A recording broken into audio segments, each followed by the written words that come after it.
Hi കൂട്ടുകാരെ, നിങ്ങൾ 35 വയസ്സ് കഴിഞ്ഞവരും ഷാമ്പു സ്ഥിരമായിട്ട് ഉപയോഗിക്കുന്നവരുമാണെങ്കിൽ നിർബന്ധമായും വെച്ച് പിടിപ്പിക്കേണ്ട ഒരു ചെടിയാണിത്. ഇതാണ് നീലയമരി, ഇൻഡിഗോ പ്ലാന്റ്. ഇത് മുടി വളരാനും മുടി കറുപ്പിക്കാനെല്ലാം ഒറ്റമൂലിയായിട്ട് ഉപയോഗിക്കാം. ആദ്യം തന്നെ നമുക്ക് മൈലാഞ്ചിപ്പൊടി ഉപയോഗിക്കണം.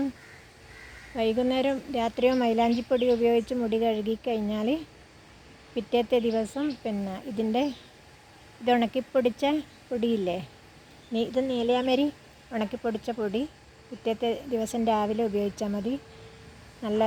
നല്ല കടും കറുപ്പായിട്ട് നമുക്ക് മുടി കിട്ടും. പിന്നെ മുടി വളരാനും ഇത് വളരെ നല്ലതാണ്. എണ്ണ കാച്ചാനിൽ ഉപയോഗിക്കുന്നതാണ്.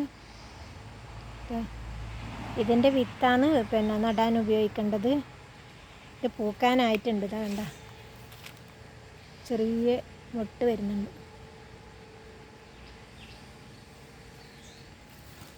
ഇതിപ്പോൾ 8 മാസം കൊണ്ട് ഇത്രയും വളർന്നു. നല്ല വളർച്ചയല്ലേ. ഇത് ഒരു മൈലാഞ്ചി ചെടിയും നമുക്ക് അത്യാവശ്യം വീട്ടിൽ വെച്ച് പിടിപ്പിക്കേണ്ട ഒരു ചെടി തന്നെയാണ്. ഡൈൻ്റെ ആവശ്യം വരുന്നില്ല. നമുക്കിത് പ്രകൃതിദത്തമായിട്ട് ഉള്ള ഒരു ഡൈ അല്ലേ, സ്ഥിരമായിട്ട് ഉപയോഗിക്കുന്നതിനൊന്നുമില്ല. ഇത് ഔഷധ ചെടി കൂടിയാണ്. ഇത് നഴ്സറികളിൽ വാങ്ങാൻ കിട്ടുന്നതാണ്. ഞാൻ നഴ്സറിയിൽ നിന്ന് വാങ്ങിയിട്ട് നട്ടതാണ്.